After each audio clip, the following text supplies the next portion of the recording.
First question here on the front left. Kawhi, Paul Antunes, ESPN Brazil. You look around the city, and the city is completely, basically enamored with you. Almost like it's a love affair. You go to restaurants, and there's the Kawhi and Dine stamp. You talk to fans, and you ask them who they think's going to win the title, and they're like, Kawhi, not us. It seems like it's a real love affair right now. What are your thoughts on that, and what are your sentiments towards the city of Toronto right now? I mean, I appreciate them for their support, you know what I mean? You know, coming in, you know, I wanted to be able to contribute to the team and be able to, you know, get them to this point, and, you know, we're doing it so far. I'm here. You know, I feel like I just, you know, did something special for them, you know, just this group, just being able to be the first team to get to the NBA Finals for Toronto. And, I mean, that's how fans are, you know. Everyone out here they love, you know, not just me. If you walk through the city or if I'm with one of my teammates, they show them a lot of love as well. And they're just it's a great support, you know, group out here with the fans and with everyone in Toronto. Michael, next question. Michael Grange from Sportsnet. Why is Steph Curry so successful at relocating? Obviously, he's Steph Curry, so you're going to have 5 sets of eyes on him at all times. That he's still able to squirt free after he gives the ball up. Why is he so good at that, and what's the challenge of sort of preventing that? In game, I mean, obviously, you have to ask him that question. Obviously, I feel like he works on it every day. He's one of the greatest shooters I've ever seen, and you know, with shooters like that, that's what it's about.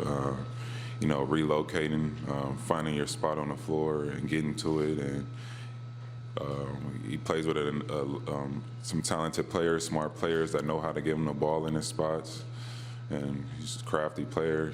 He's been here before, and I mean, I feel like that's what makes him who he is.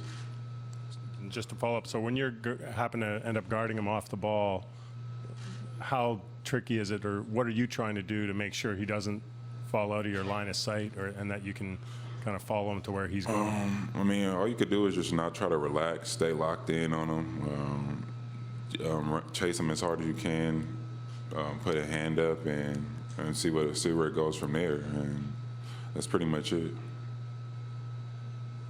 Next question in the same aisle. Go ahead. Stephen Lung, Sportsnet. Kawhi, it seems in Game 1, Golden State was trapping you, sending hard doubles your way. Did that bother you at all? And yeah, in the tape, did you find other ways that you can kind of get yourself more free to get your offense going a little bit more? I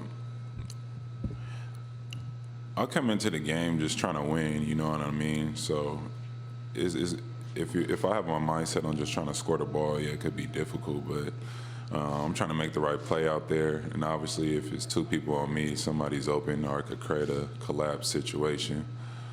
But it's really not about me. If they play defense like that, you know, guys are going to step up and make shots. And, you know, all I could do is keep making the right play. And when I do get a free look, make my shots. And, you know, go back on the other end and play defense. And, you know what I mean? It's not about me scoring or trying to get my offense off. It's a whole collective group out there playing basketball. Rachel? Hi, Kawhi. What's your process between, say, Games 1 and Game 2 in terms of how much film do you watch? Who do you listen to in terms of making adjustments? How do you go through those sections so you can keep going through a series? I mean, pretty much, you know, do a group film with the whole team. We're listening to the coaches. Also, whoever has feedback, me, myself, you know, Kyle, you know, whoever, Norm, Freddie, you know, Serge, whoever has feedback, we're listening and, you know, preparing for the next game and seeing what we could do better collectively. And from there, just try to watch the game myself, see what positions helped us on both ends of the floor, and see what didn't work for us, and try to make those mistakes better.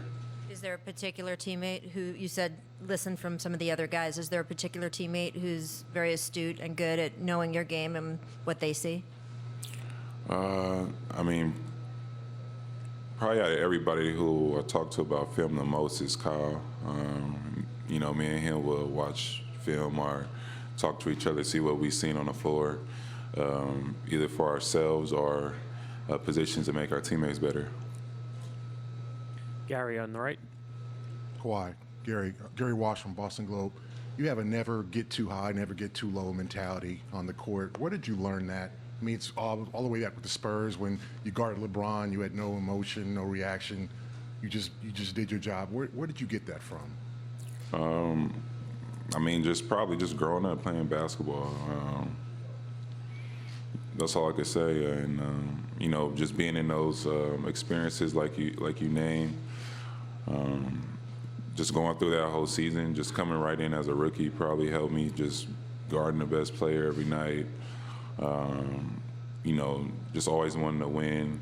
Learning from the great teammates that I had then, from Tim, Tony, and Manu, just seeing how they approach the game, every game, win, lose, missing a shot, game-winning shot, making a bad mistake. I guess just growing up, just being in these moments before, you know what I mean? If you play in a championship game in high school, you kind of get the same feeling, and I just try to take my experiences into key and just keep moving forward and just have fun, like I said. It's just basketball at this point, and, win, lose, or draw, I'm still going to be living, still got a family, and this is all for fun. When guys talk to you, what do you even respond when guys try to trash talk you? It doesn't happen too much, you know what I mean?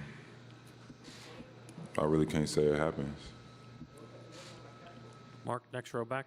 Kawhi, Marc Schwartz, ESPN, to follow up on what Gary was asking you. The fact that you don't get too high really kind of puts you almost on an island, unlike so many of the star players, not only in the NBA, but in all sports. When they do something great, they go nuts.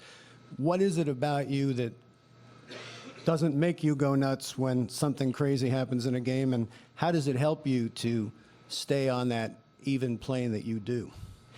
I don't think everybody does, you know what I mean? I think it's just, it's more paid attention to when I do something good, the camera to go to me or see what I'm doing at the exact moment. But, when I watch games from Kobe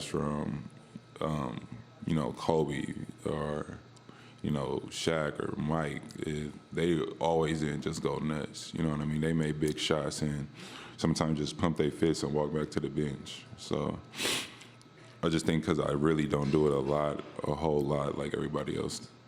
But, for me, it's just the way I play. I don't know. Until we win the game or it's all done, then, I'll show some emotion, but I want to stay even-keel while I'm going through it. What do you think the effect is on your opponents, the fact that you don't get all charged up when things happen in a game? I'm not sure. I don't think about what they're thinking. All the way in the back right. Kawhi back here, Eric Smith, Sportsnet. Nick was saying earlier, Marc Gasol maybe has had the lowest of the lows in this postseason in his career, even from when a couple of game stretches, but then how big he was in game one. What has he meant to you, to this team, not only in this postseason, but since coming to Toronto at the deadline? He's been great, good rim protector. He's been guarding everybody in the post for us. In our first series, guarding Vucevic, and then guarding Embiid in the second series. He did a great job defensively. And, just another, smart player on the floor that's been through the ups and downs of the NBA.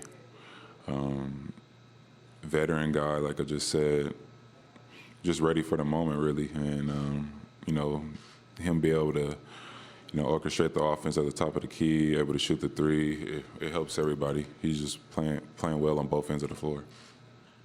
Bruce, last question before Kyle comes up. Bruce Arthur from the Toronto Star. Kawhi, you've talked all the way along about how you want to have fun playing basketball. When you first came here, you said you wanted to win championships and put your names in those record books. I mean, you won a title in San Antonio, you were finals MVP, but you've never had kind of this experience as this kind of centerpiece on a team that's come this far. Have you ever had more fun playing basketball than you have during this run, or how does it compare maybe to the enjoyment you've derived from the game over your career? I mean, pretty much after my first year, I just pretty much started having fun. You know, when you come in as a rookie, you're trying to stay in the league, and you don't know what the league is about or, you know, if you're going to stick. So, you know, pretty much after that, I've pretty much been trying to enjoy the game.